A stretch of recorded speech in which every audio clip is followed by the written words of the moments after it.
एउटा गोरुको सिङ समाए जस्तै गरेर ट्याकल गर्नको लागि के राष्ट्रिय स्वतन्त्र पार्टी नै आउनुपर्ने हो त?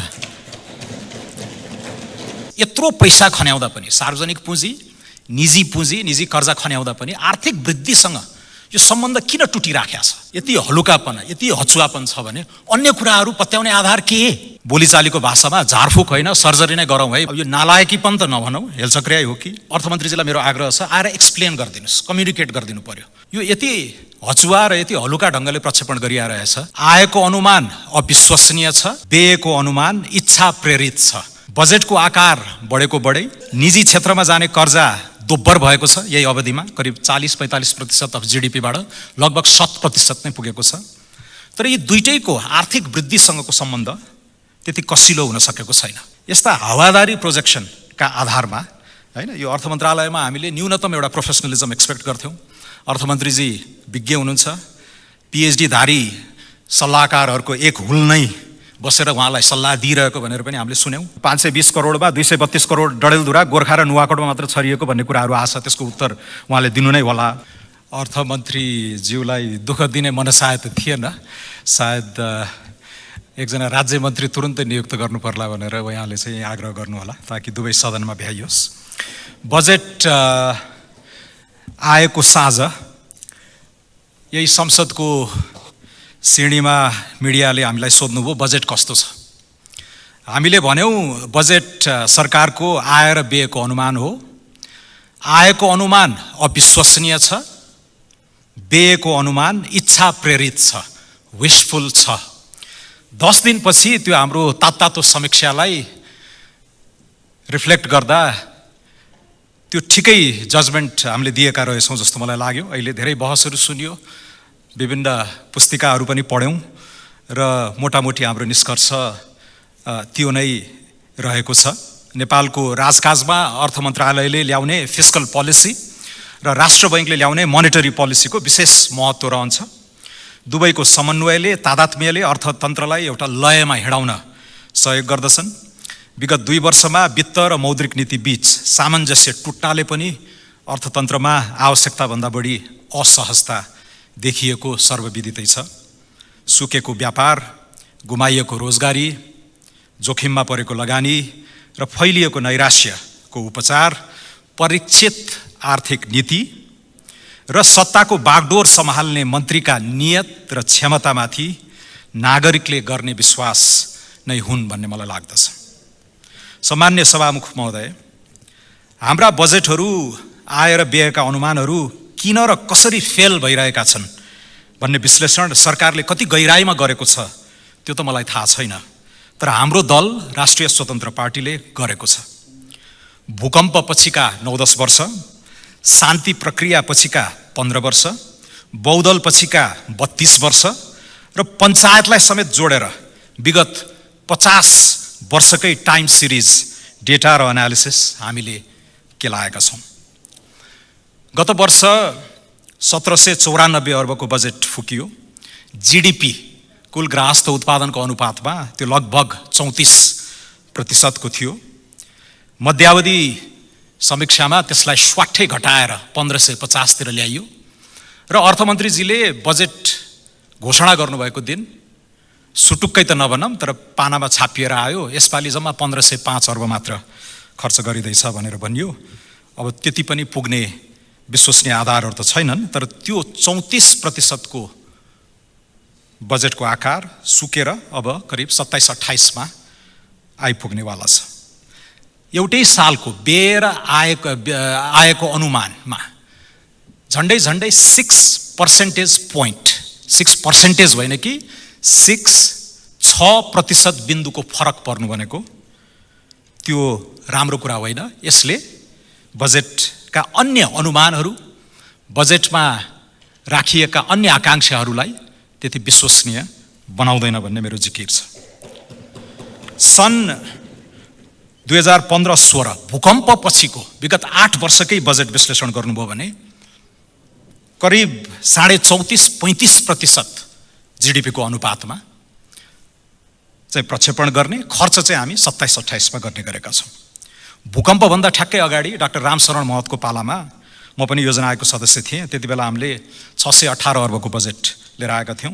त्यति बेला 24-25% as a share of GDP को बजेट फुक्ने, अन्ततोगत्ता 22-23 चाहिँ त्यसलाई ल्याएर अवतरण गराउने खालको प्र्याक्टिस थियो।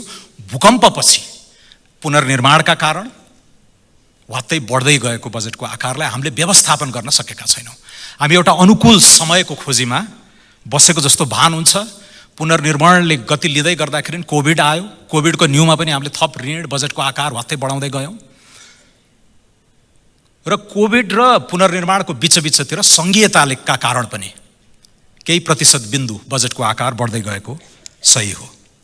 तर अब यसलाई यथार्थमा ल्याउनु पर्यो। यसमा विश्वसनीयता रिस्टोर गर्नुपर्ने चुनौती छ र मलाई आशा थियो एउटा फ्रेस म्यान्डेटबाट 5 वर्षको कार्यकाल लिएर आएको नयाँ संसदले, नयाँ सरकारले सुरुमा अप्रिय बोल्ड निर्णयहरू गर्ने आँट गर्ला भन्ने मेरो अपेक्षा थियो। तर त्यस्तो हुन सकेको छैन। यो बजेटमा हामीले अलिकति आकार खुम्च्यायौँ, तर as a share of GDP लगभग 30% जतिकै त्यो छ, जबकि हाम्रो क्षमता चाहिँ 27-28% खर्च गर्ने क्षमता त्यतातिर गएर अड्केको छ।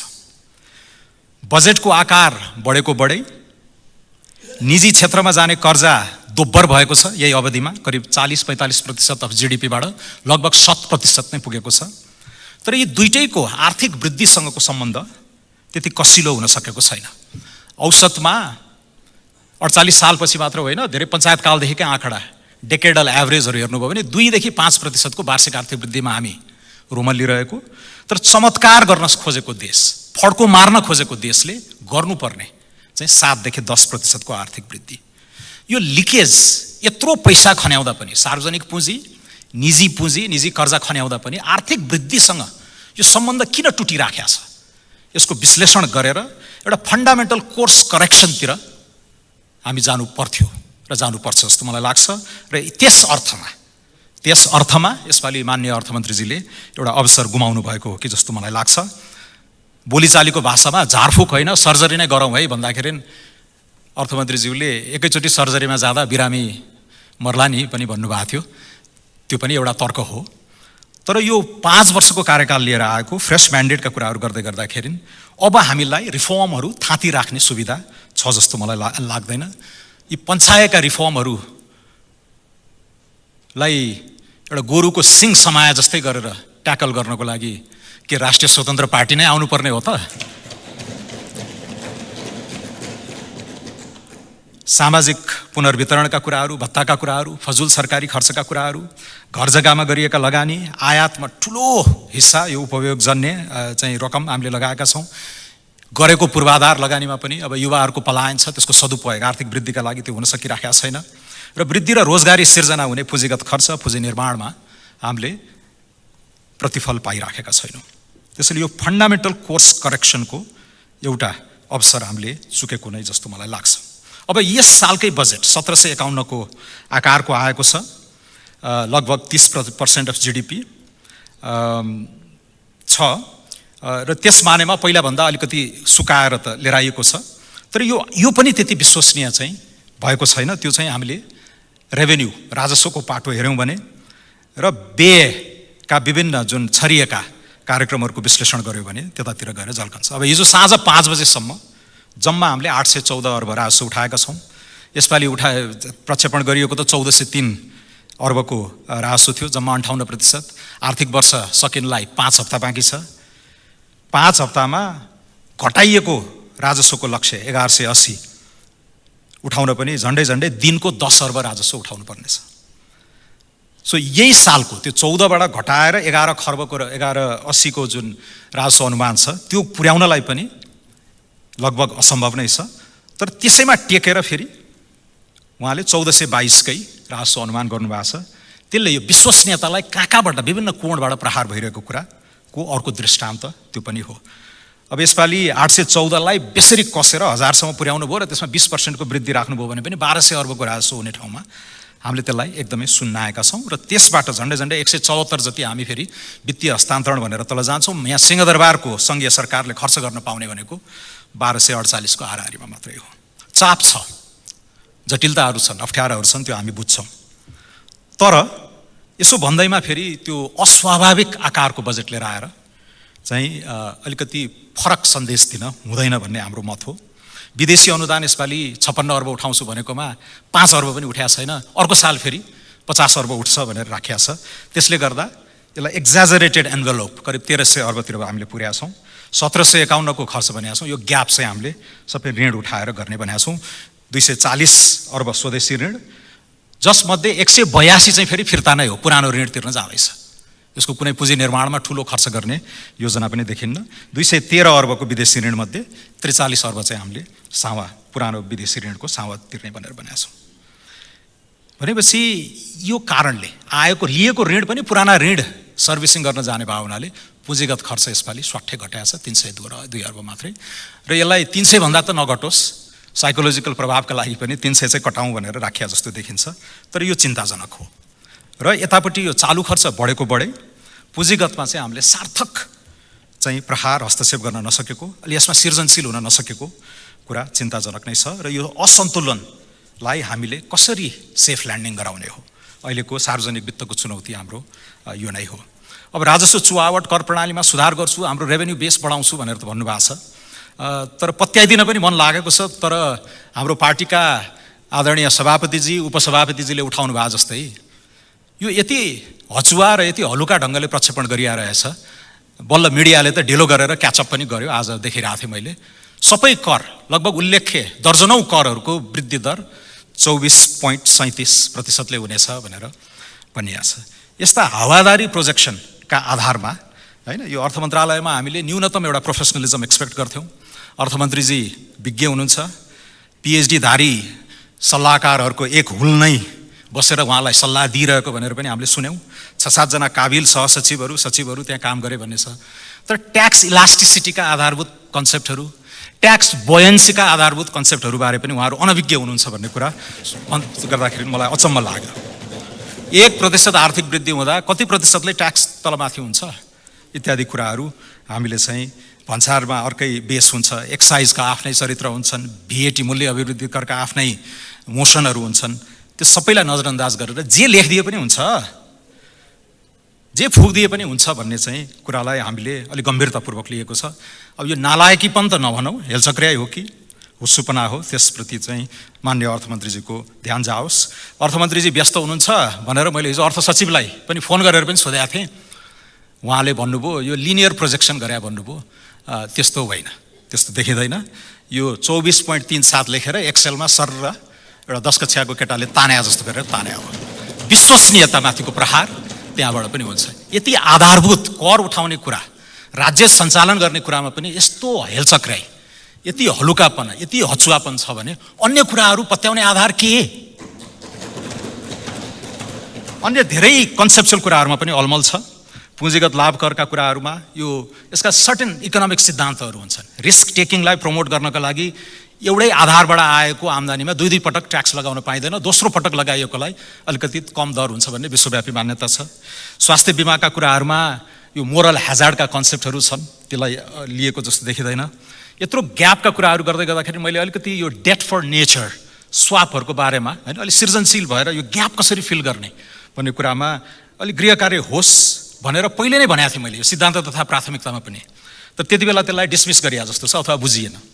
भर्खरै इक्वेडोर भन्ने देशले आफ्नो डार्विनले गएर रिसर्च गरेको गालापागोस आइल्यान्डलाई प्रोटेक्ट गर्नको लागि आफ्नो $1.6 बिलियन को ऋणलाई म वातावरण संरक्षण गर्छु भनेर साटेको छ।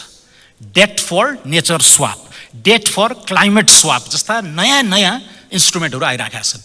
हाम्रो हिमालयको कस्टोडियन भएको मुलुकमा यसको त अपार सम्भावनाहरू छन्। यी कुराहरूमा अलिकति बोलिदिएको मात्रै भएर अर्को वर्षसम्ममा तयारी गरेको भए हुन्थ्यो जस्तो मलाई लाग्छ। अब केही सबल पक्षहरू नभएका होइनन्। माननीय अर्थमन्त्रीजीले यसपालि पुँजीगत खर्चलाई बढाउँछु भनेर भन्नुभएको छ। वन क्षेत्रका EIA का कुराहरू छन्, रुख कटानी, यो स्पिसिज प्रजातिको चाहिँ निर्क्युल समय घटाउने कुराहरू छन्। बहुवर्षीय ठेक्कामा पनि धेरै कुराहरू आएका छन्।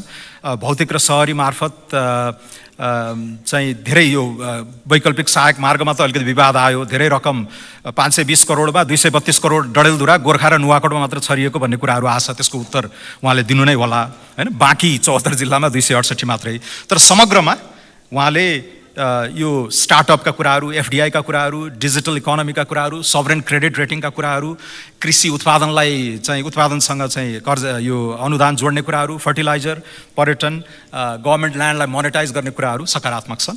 तर यो सबै कुरा कार्यान्वयन हुन्छ कि हुँदैन भन्ने कुरा हामीले शङ्काको लाभ दिन चाहन्छौँ उहाँलाई। साउन मसान्तभित्र म यो काम गर्छु भनेर भन्नुभएको छ, तर मलाई सम्झन मन लाग्यो 2015मै यस्ता यही बजेटमा यस्ता धेरै कुराहरू पनि ल्याइएको थियो र त्यसपछिका युवराज खतिवडा लगायतका बजेटहरूमा पनि यी कुराहरू नपरेका होइनन्। हाम्रो चुनौती चाहिँ यहाँ फुकिसकेपछि पनि त्यसलाई कन्सिस्टेन्टली ड्राइभ गर्ने, मोनिटर गर्ने र कार्यान्वयनमा लगेरै छोड्ने त्यो विल चाहिन्छ जस्तो मलाई लाग्छ। त्यो शक्ति माननीय अर्थमन्त्रीजीलाई प्राप्त होस्। राष्ट्रिय गौरवका आयोजनाहरू किन ढिला भइरहेका छन् भन्ने कुरा मेरो आफ्नै रिपोर्ट छ। राष्ट्रिय योजना आयोगको सदस्य हुँदाखेरि ठ्याक्कै यिनै मुद्दाहरूमा जग्गा प्राप्तिका कुराहरू, करार व्यवस्थापनका कुराहरू, वनको प्रब्लम, विदेशी विनिमयको कुरा, नदीजन्य निर्माण सामग्रीका कुराहरू हामीले त्यति बेलै बनाएर दिएका थियौँ, तर त्यो पनि अलपत्र नै परेको जस्तो थियो। त्यसैले यो कार्यान्वयन नै हो। अब हामी हेर्छौँ उहाँले चाहिँ साउनसम्म के गर्नुहुन्छ र मध्यावधिसम्ममा के नतिजा निकाल्नुहुन्छ त्यो हामी हेर्छौँ। केही बजेट भनेको यो फेरि आइसोलेसनमा आउने होइन, यसले बिल्डिङ ब्लकको रूपमा काम गर्नुपर्दछ।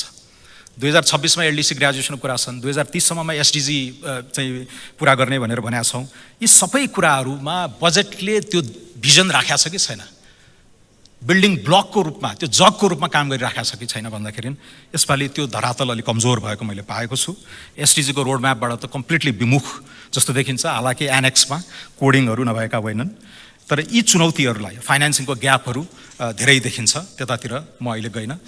ट्याक्स पोलिसिजमा पनि अर्थमन्त्रीजीलाई मेरो आग्रह छ, आएर एक्सप्लेन गरिदिनुहोस्, कम्युनिकेट गरिदिनु पर्यो होइन। हामीले आरोप लगाएका छैनौँ, अस्ति पनि हामीले शङ्काको लाभ दियौँ, प्रश्न सोध्यौँ, उहाँले प्रस्ट्याएपछि हामीले जनशक्तितिर लगेर कुरा मोड्यौँ, संसदीय समिति हामीले आह्वान गरेनौँ, किनकि हामी पनि उहाँलाई शङ्काको लाभ दिन चाहन्छौँ। त्यसैले यो आर्थिक विधेयक दफा 29का कुराहरू होइन, 26-27ले क्यापिटल फ्लाइट गर्छ भन्ने कुराहरू, इभीका कुराहरू, स्टिल इन्डस्ट्री, यो स्पन्जबाट आइरहेका विवादहरूमा कम्युनिकेट गरिदिनु पर्यो, बुझाइदिनु पर्यो कुन सैद्धान्तिक धरातलमा यो नीतिगत चोइसहरू लिएका हुन् भन्ने कुराहरू यहाँले चाहिँ त्यो माननीय सदस्य तपाईँको समय सकियो। अन्तमा अब वित्तीय सङ्घीयताको बारेमा पनि धेरै कुराहरू आइसकेका छन्, तर यसमा यो प्रदेश तहलाई अलिकति चुस्त बनाउनु पर्ने अपरियता यहाँ आएको छ। माथि हामी अलिअलि बाँड्छौँ, तल तिमीहरू अलिकति बाँड भन्ने खालको मोडलमा हामी गएका छौँ। यो प्याट्रनेज नेटवर्कलाई पनि हामीले भत्काउनु पर्नेछ। रेमिटेन्स बन्ड, भिजिएफ, यो बिटुमनलाई सिमेन्टले रिप्लेस गर्ने जस्ता कुराहरूमा यो परीक्षित भइसकेका आइडियाजहरू हुन्, यिनमा त्यति हामीले प्रगति अपेक्षा गर्ने ठाउँ छैन। अन्तमा मैले अलिकति समय चाहिँ यहाँ बाँकी रह्यो, 3टा फन्डामेन्टल मेसेज दिएर म जान्छु। यो सार्वजनिक वित्तको आकार, स्रोत, कार्यान्वयनबाट सिर्जित यो अविश्वसनीयताको खाडललाई पुर्ने अलिकति भए पनि त्यो ठुलो चुनौती यहाँप्रति छ। अस्टेरिटीका मेजर्सहरू त्यति विश्वसनीय छैनन्, साङ्केतिक रूपमा आएका छन्, यसलाई अझ गहिराइमा लानु होला। क्षेत्रगत सुधारमा education, health, nutrition, social protection र लेबर मार्केटसम्मको एउटा अन्योन्यासित सम्बन्ध, त्यतातिर त्यसलाई इन्टिग्रेटेड रूपमा बुझेको पाइँदैन। यता हार्ड इन्फ्रास्ट्रक्चरमा पनि ऊर्जा, भौतिक, शहरी र खानेपानीले मात्रै पुँजीगत खर्चको 75% चाहिँ बजेट मोबिलाइज गर्ने भावनाले ध्यान त्यतातिर केन्द्रित गरौँ, नछरौँ हाम्रा अटेन्सनहरू। र यो long term visioning, LDC graduation, SDGs र digitalisation, tourism, high value agriculture जस्ता नयाँ सोर्सेस अफ इकोनोमिक ग्रोथमा अलि यहाँले चाहिँ ध्यान पुर्याउनुपर्छ जस्तो मलाई लाग्छ। शुभकामना छ। हामी केही समय माननीय अर्थमन्त्रीजीलाई शङ्काको लाभ दिन चाहन्छौँ। सबल पक्षहरू घोषणा गर्नुभएको छ, हालाकि जस्तो महत्त्वाकांक्षा चाहिँ मञ्जु शर्मा अन्सारी। धन्यवाद। बहुदलीय व्यवस्था पुनर्स्थापनाको 34 वर्ष यता पुँजीपति वर्गको हितमा बजेट आयो। प्रधानमन्त्री र अर्थमन्त्रीहरूले पुँजीपति वर्गको चिहान खन्ने राजनीतिक शक्ति मजदुर वर्ग नै भएको हेक्का राख्नु भएनन्। पुँजीपति वर्गको स्वतन्त्रता भनेकै मजदुर वर्गमाथि थिचोमिचो र शोषण गर्ने हो। यसकारण मार्क्सवाद र लेनिनवादले उद्घोष गर्यो, मजदुर र सर्वहारा वर्गको राज्य व्यवस्था वैज्ञानिक समाजवाद हो। मजदुर वर्गको अथोट काम गरेर बाँच्ने र लड्दा लड्दै मर्ने हो। नेपालीलाई काम नदिने, विदेशमा सस्तो ज्यामी बन्न पठाउने, नक्कली भुटानी शरणार्थी बनाउने, सरकार विरुद्ध सङ्घर्ष गर्ने जनताको अधिकार हो। शासक नेताहरूमा यो चेत हुनु पर्थ्यो, तर भएन। यो सरकारले युएनमा दिएको रुस विरुद्धको मत फिर्ता नलिएमा, एमसिसी सम्झौता र एसपिपी साझेदारी खारेज नगरेमा नेपाली जनतालाई थप दुःख हुनेछ। संविधानमा समाजवाद उन्मुख अर्थतन्त्र उल्लेख गरिएको छ, तर बजेटको सिद्धान्त र प्राथमिकतामा उल्लेख गरिएन। नीति तथा कार्यक्रममा समाजवाद उन्मुख अर्थतन्त्र उल्लेख गरियो, तर राजस्व र व्ययमा सार्वजनिक क्षेत्रलाई जोड दिइएको छैन। राज्यको स्वामित्वमा वस्तु र सेवाको उत्पादन र वितरण हुनु नै समाजवाद उन्मुख अर्थतन्त्र हो। सार्वजनिक क्षेत्र कमजोर भए आर्थिक अपराधी माफियाहरूले राजनीतिक कब्जा गर्छन्। भारतको संसदमा 40% फौजदारी अभियोगका आरोपीहरू भएको समाचार छ। नेपालमा पनि त्यस्तो स्थिति आउने सम्भावना बढ्दो छ। नेपाली जनता चिन्तित छन्। बजेटको प्राथमिकता कृषि, शिक्षा, स्वास्थ्य, ऊर्जा, पर्यावरण, सीमा सुरक्षालाई दिनु जरुरी छ। कमैया, कमलरी, हल्ली गोठालो लगायत जोत्नेलाई जग्गा वितरण, स्वदेशमा प्राङ्गारिक र रासायनिक मल कारखाना स्थापना, सिँचाइको व्यवस्था, कृषि उपकरणको बन्दोबस्त गर्न पर्याप्त बजेट राख्नु पर्दछ। भारतबाट बिसारी भएको दाल, चामल, तरकारी किन्ने होइन, युवालाई स्वदेशमा रोजगारी दिएर कृषिजन्य वस्तु निर्यात गर्नु पर्दछ। तराईमा पानीको स्रोत बढाउन चुरे संरक्षण गर्नु जरुरी छ। बजेटमा 5 वर्ष महँगी नियन्त्रण गर्ने उल्लेख गर्नु पर्दछ। विद्यालय शिक्षा निशुल्क र अनिवार्य तथा विश्वविद्यालय शिक्षा निशुल्क हुनु जरुरी छ। विश्वविद्यालयका उत्कृष्टहरूलाई सरकारी विद्यालय र कलेजको प्राध्यापन क्षेत्रमा लगाउनु पर्दछ। मालपोत र भन्सारको हाकिम बन्न पठाई भ्रष्टाचारमा लगाउनु हुँदैन। सार्वजनिक शैक्षिक गुठी अन्तर्गतका शिक्षण संस्थाहरूको लागि आयकर र भ्याट छुटसहित सरकारी अनुदान समेत दिनुपर्दछ। काठमाडौँ, बारा द्रुतमार्ग र निजगढ विमानस्थलभन्दा बारामा विश्वविद्यालय स्थापना गर्नुपर्दछ। मदिरा, सुर्ती, खैनी, चुरोट जताततै बिक्री हुने तर सरकारी विद्यालय गुणस्तरीय नहुने, कलेज गुणस्तरीय नहुने, खोप विश्वविद्यालयको विधेयक पारित नहुने सरकारको यो बजेट निरङ्कुश राणा शासन र निर्दलीय पञ्चायतको सिलसिला जस्तै हो। के ढुङ्गा मुढा र सडक जाम गरेपछि मात्र विश्वविद्यालय पाउने हो र? खोप विश्वविद्यालय र गेटा मेडिकल विश्वविद्यालयको विधेयक यसै अधिवेशनभित्र पारित गर्नुपर्दछ। लाखौँ विद्यार्थीलाई खरबौँ रुपियाँ खर्च गराई विदेश अध्ययनमा जान बाध्य पार्नु हुँदैन।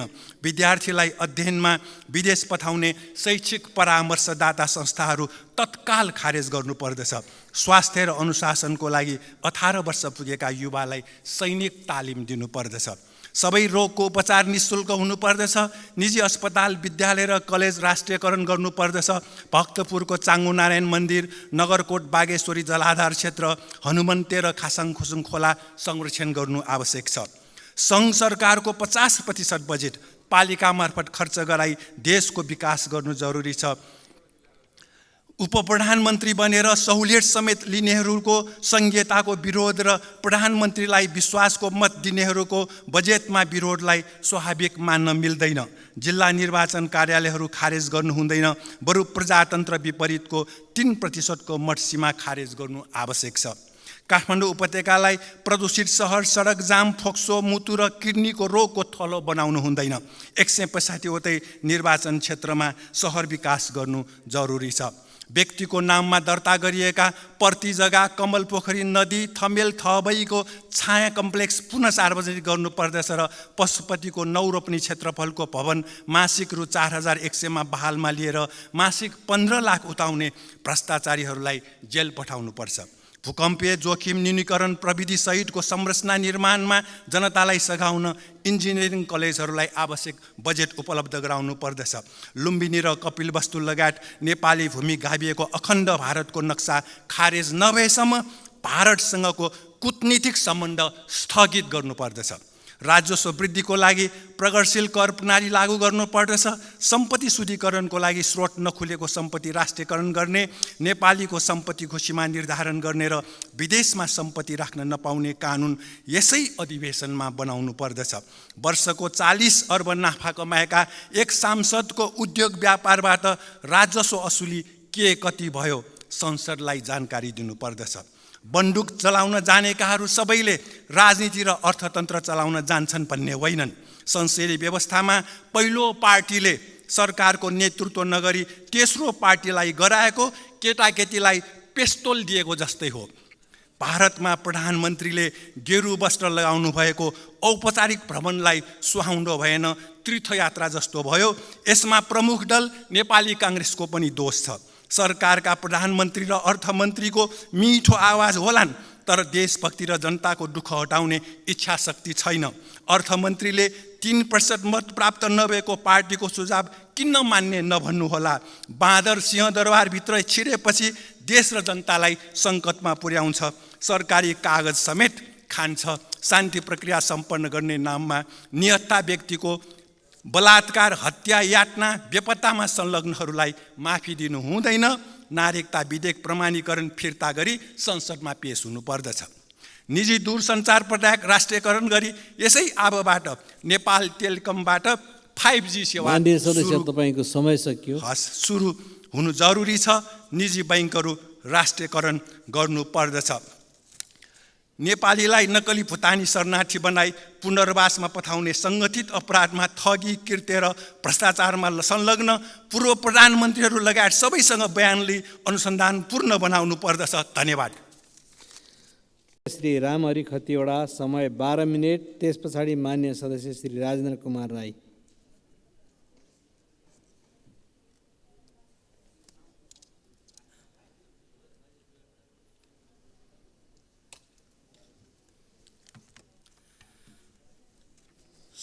सभामुख महोदय, हामी आर्थिक वर्ष 2080-81 को बजेटमाथि सदनमा छलफल गरिरहेका छौँ।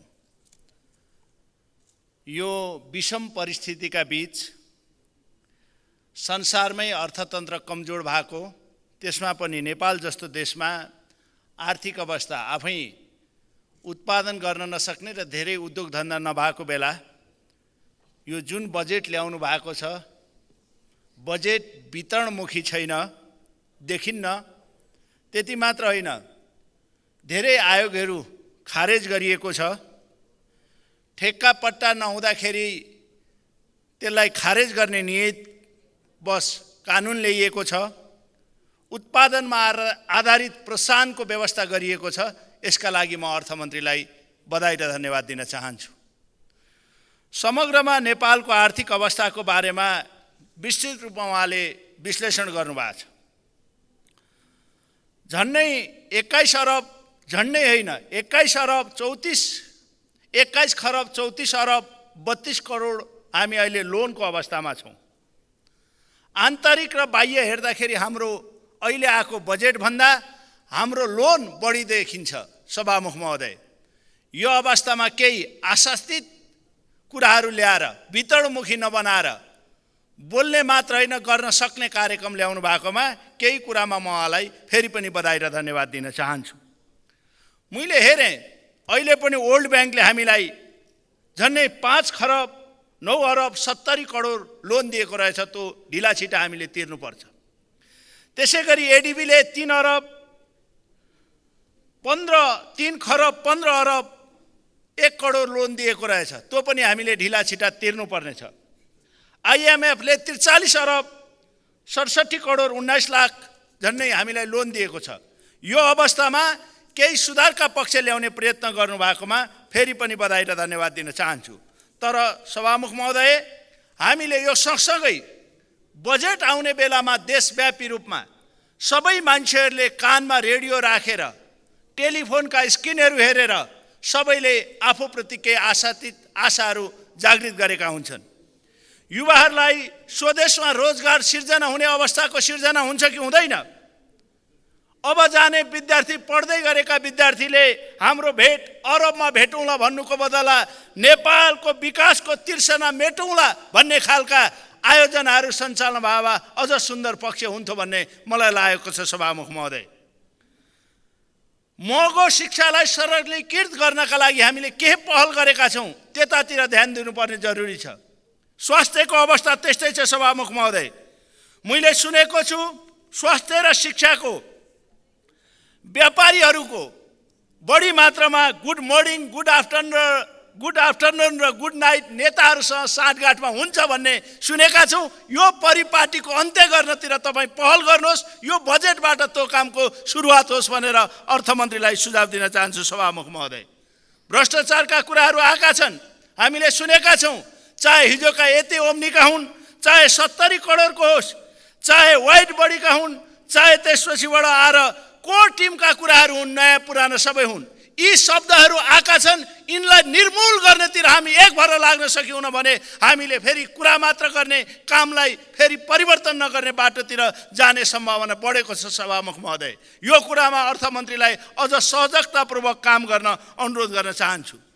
तपाईले प्रस्तुत गरेको बजेटमा मैले रेल र पानी जहाजको भ्यू टावरको कहीँ सुन्न पाइन। यो पनि सुखदै पक्ष हो। त्यो नसुन्दै धेरै जिल्लाको नाउँ कयौँ पटक सुन्न पाएँ, कयौँ पटक विभिन्न जिल्लाको सुन्न पाएँ, एयरपोर्टको सुन्न पाएँ, टावरको सुन्न पाइन, अरू कुराहरू सुन्न पाएँ। त्यो सँगसँगै तपाईले कतिपय ठाउँको नाउँ बिर्सिनु भएको हो कि कर्मचारीले उल्लेख नगरेका हुन् कि हामीलाई गाउँतिर जाँदा मान्यहरू चाहिँ निधाएर बस्नु भएको थियो, ठाउँ गाउँै आएन, विकासै आएन भन्ने अवस्था अन्त्य गर्न पहल गर्नुहोस् भनेर अनुरोध गर्न चाहन्छु। फेरि पनि भने कुनै प्रभावशालीका जिल्लामा करोडौँ अरबौँ रकम जाने, कुनै ठाउँमा नील हुने प्रवृत्तिलाई अब पनि हामीले अन्त गर्न सक्यौँ। समानुपातिक र समावेशी हामीले संविधान बनायौँ, समावेशी कानुन बनायौँ, समावेशी सिद्धान्त लागू गर्ने पक्षमा गयौँ। तर बजेट निर्माण दादागिरीका भरमा, मन्त्री भएका, मान्य भएका, प्रधानमन्त्री भरमा मात्रै जाने हो भने यो पद्धतिले मुलुकको विकास समानुपातिकमा हुन सक्दैन। सभामुख महोदय, म यो स्मरण गर्न चाहन्छु। जुन गाउँमा जाँदा तपाईँ हिँडेर स्वास्थ्य चौकीमा जाँदा 5 दिन लाग्छ, हेलिकप्टरमा उपचारको व्यवस्था गर्नुपर्छ, औषधिहरू समयमा पुग्न सक्दैनन्, त्यसलाई पहिलो प्राथमिकता राखेर हामीले कार्यक्रमहरू लागू गर्नुपर्दछ। सभामुख महोदय, मैले यहाँ सुन्नमा आएँ, अहिले पनि धेरै चर्चामा सुने मैले। सभामुख महोदय, प्रधानमन्त्री कार्यालयदेखि राष्ट्रपति कार्यालयसम्म धेरै कुरा गर्नु पर्यो भनेर मान्य सदस्यहरूले कुरा गरेको सुन्यौँ। हामीले देखेका थियौँ प्रधानमन्त्री कार्यालय कुनै बेला कुनै पार्टीको पार्टी प्यालेस जस्तो हुन पुग्यो। अहिले यो प्रयास तपाईँले गर्नु भएन, यसका लागि पनि म तपाईँलाई फेरि धन्यवाद दिन चाहन्छु। प्रधानमन्त्री कार्यालय कुनै पार्टीको पार्टी प्यालेस जस्तो हुनु हुँदैन र गर्न पनि दिनु हुँदैन। राष्ट्रपतिका कुरा आए, राष्ट्रपतिका सल्लाहकार घटाउँ बढाउँ भन्ने कुरा आए। हामीलाई विश्वास छ यो सरकार निर्माण भएपछि वर्तमान राष्ट्रपतिलाई कुनै पनि सल्लाहकारका लागि प्रस्ताव गरेको छैन। म अनुरोध गर्न चाहन्छु, हिजोका राष्ट्रपतिलाई सल्लाहकारमा दिएको जति अनुदान थियो त्यो फिर्ता गरियोस्, अब राष्ट्रपतिका नाउँमा यी व्यवस्था नगरियोस् भनेर फेरि पनि अनुरोध गर्न चाहन्छु। सभामुख महोदय, हामीले एउटा परम्पराको विकास गरौँ। हामीले सत्तामा आउँदा एउटा कुरा, प्रतिपक्षमा एउटा कुरा, मन्त्री हुँदा एउटा कुरा, मान्य हुँदा एउटा कुरा, यो प्रवृत्तिको अन्त्य गर्न हामी चाहन्छौँ। सभामुख महोदय, तपाईँलाई अनुरोध गर्न चाहन्छु, सबै सांसदहरू निर्वाचितै भएर आएका हुन्। जुनसुकै प्रक्रियाबाट पनि मन्त्री हुने बित्तिकै निर्वाचित सांसदलाई बिर्सिने, सांसदहरूले आफ्ना जनतालाई बिर्सिने, जनताले अझ त तल्लो वर्गको मान्छेलाई बिर्सिने, प्रधानमन्त्रीले मन्त्रीलाई बिर्सिने खालको पद्धति भयो भने विकासको समानुपातिक प्रतिनिधित्व कहीँ पनि हुन सक्दैन। यो कुरामा अर्थमन्त्रीको ध्यान जाओस् भनेर फेरि पनि अनुरोध गर्न चाहन्छु। सभामुख महोदय, मैले हेरेँ, फेरि पनि भने हामी व्यापारीहरूले वास्तवमा नाफा नै खोज्छन् काम गर्दाखेरि, विद्यार्थीहरूले के खोज्दा हुन्। त्यसै गरी विदेशमा गएका नेपालीहरूले मेरो अपर्च्युनिटी यो बजेटमा के छ, म नेपाल आउँदा मैले लगानी गर्ने वातावरण छ कि छैन, म यहाँ सुरक्षित छु कि छुइनँ भन्ने वातावरणको अन्त्य गर्न यो बजेटले पहल गरोस्। काहीँ इनाकना वरपर कमी कमजोरी छन् भने पनि हिजोकै जस्तो क्यू परन्तु यो तो र फुल स्टप आदि इत्यादि सबै चेन्ज गरिदिन होइन, कतिपय कुरा चेन्ज गर्नुपर्ने हुन्छ, त्यसमा चेन्ज गर्न पहल गरियोस् भनेर अनुरोध गर्न चाहन्छु। विकासका कुराहरू हेर्दा हाम्रो पूर्वी बेल्टमा विशेष गरी ओखलढुङ्गाको त मैले नाउँ नलिदिएकाले पनि होला धेरै ठुला आयोजनाहरू समावेश गरिएको पाइन, तर पनि दुधकोशी आयोजनालाई पहिलो प्राथमिकता राखेर सञ्चालन गर्न पहल गरेकोमा फेरि पनि अनुरोध गर्न चाहन्छु। तुरुन्त यसलाई मुआब्जाको रणनीतिलाई तुरुन्त अन्त्य गरेर त्यो आयोजना सुरु गर्ने पहल गरियोस् भनेर सभामुखसँग अनुरोध गर्न चाहन्छु। हामीले विदेश गएकाले स्वदेशमै रोजगारीका अवसरहरू सिर्जना हुन सक्ने वातावरण सिर्जना गरौँ भन्ने अवसर नेपाली विदेशमा गएकालाई स्वदेशमा आउने वातावरण गर्न पहल गरोस् भनेर फेरि पनि अनुरोध गर्न चाहन्छु। सभामुख महोदय, हामीले देखेका छौँ पञ्चायत परिवर्तन भयो, गणतन्त्र आयो, बहुदल हट्यो, तर हामीले शिक्षा ऐन हामीले अहिलेसम्म परिवर्तन गर्न सकेका छैनौँ। हामीले ती तीनवटा व्यवस्था परिवर्तन गर्ने, तर एउटा ऐन परिवर्तन नगर्ने पद्धतिलाई अन्त्य गरेर समय सुहाउँदो शिक्षा ऐन परिवर्तन गर्नेतिर हामी पहल गरौँ भनेर अनुरोध गर्न चाहन्छु सभामुख महोदय। यहाँ चर्चा चल्छ, जहिले पनि म सुन्ने गर्छु सभामुख महोदय। हिजो अस्ति एकजना मान्य सदस्यले भन्दै हुनुहुन्थ्यो, अब सुनलाई पित्तल बनाए जस्तो होइन, यो स्वस्तानीको व्रत कथा जस्तो हो भनेको पनि मैले सुने, तर पुराण भने जस्तो पनि यो होइन। यहाँ आएर 2 घण्टा 3 घण्टा पुराण भने जस्तो बकेको छ, अरू सबै उल्लु म मात्रै ठिक भन्ने प्रवृत्तिको पनि अबका दिनमा अन्त्य हुनुपर्छ सभामुख महोदय। त्यो वातावरण सिर्जना होस् भन्ने अनुरोध गर्न चाहन्छु। यहाँ मैले देखेँ तपाईँले धेरै कार्यालय खारेजीको रूपमा पनि लानु भएको छ, स्वागत योग्य नै छन् कतिपय कुराहरू, तर निर्वाचन कार्यालय स्वतन्त्र निर्वाचन आयोग संवैधानिक आयोग भएकोले जिल्लामा पनि निर्वाचन कार्यालय चाहिँ आवश्यक पर्छ। सिडिओको मातहतले गराएको चुनाव त्यति निष्पक्ष हुँदैन। जो सरकारमा हुन्छ सिडिओ सरकारप्रति लोयालिटी हुँदा निर्वाचन कार्यालय स्थानीय तहमा हुने निर्वाचन कार्यालय आफै इन्डिपेन्डेन्ट भएर त्यो कार्यालय रहनुपर्छ भनेर म फेरि आफ्ना धारणा यहाँ राख्न चाहन्छु। सायद मन्त्रीज्यूले जवाफ दिने कुरामा यसलाई उचित तवरले जवाफ दिएर व्यवस्थापन गर्नुहुनेछ भन्ने मैले विश्वास लिएको छु सभामुख महोदय। मैले अरू कुरा पनि सुने, गहतको र महतको चर्चा पनि चलो सभामुख महोदय, तर म अनुरोध गर्छु रहरको दाल र गहतको दालको बारेमा कुरा चलो। हामीलाई विश्वास छ अहिले मान्छे गहतका लागि धेरै खोजी धाउने अवस्था छ, त्यो अवस्था सिर्जना होस् र गहतको महत्त्व पनि बुझ्ने अवसर प्राप्त होस् भनेर अनुरोध गर्न चाहन्छु सभामुख महोदय। मैले भ्रष्टाचारका कुरा पनि यहाँ मैले सुने, फेरि पनि भन्छु, यति ओम्नी भुटानी शरणार्थी होइन, भ्रष्ट आचार भनेको आचारमा पनि हो, पैसामा मात्र होइन।